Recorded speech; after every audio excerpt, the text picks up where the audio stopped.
It's well known that Toyota's 4x4 reputation started to be established right here in the snowy mountains of southern New South Wales.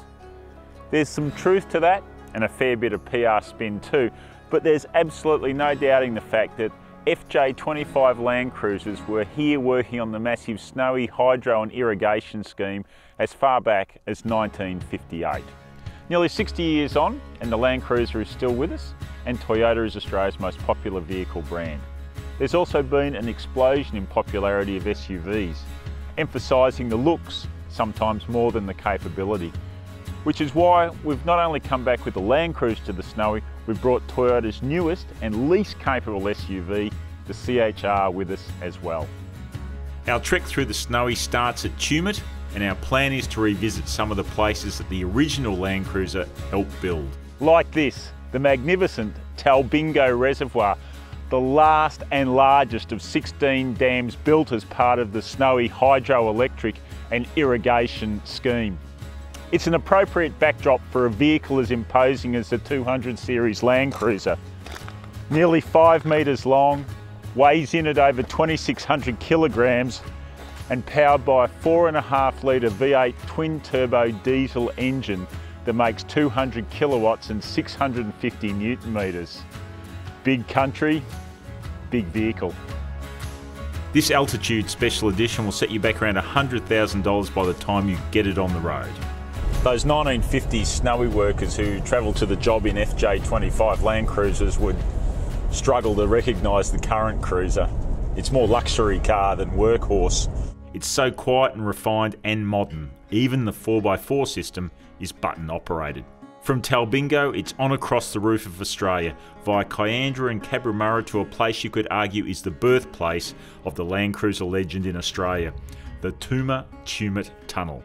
In 1958, a company called Thiess Brothers was commissioned to build this tunnel, and they brought with them to do it 12 FJ25 LandCruisers. Thiess was so impressed by the performance of the LandCruiser, they decided they wanted to take over the local distributorship, which they did of all Toyota commercial vehicles. Much later, Toyota Japan bought them out and established Toyota Australia. The rest, as we know, is history. And the CHR is the latest expression of that Toyota sales dominance.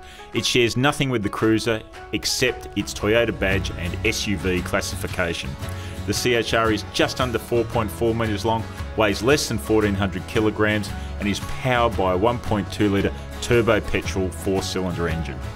In the Cobra spec, you're looking at more than $35,000 on road for this Mazda CX-3 competitor. In some ways, the CHR and the FJ25 have more in common with each other than the FJ and the current day LandCruiser do. That's because the CHR and the FJ are roughly the same size and produce roughly the same power.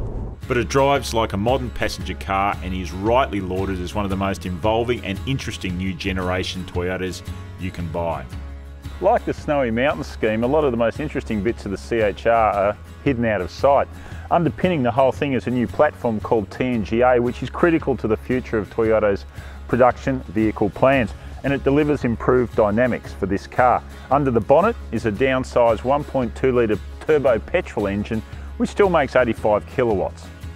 Our sojourn finishes at Cairncobin, which is appropriate considering Toyota reinforced its links with the area in the 1990s by launching a special edition snowy LandCruiser at a power station just down the road.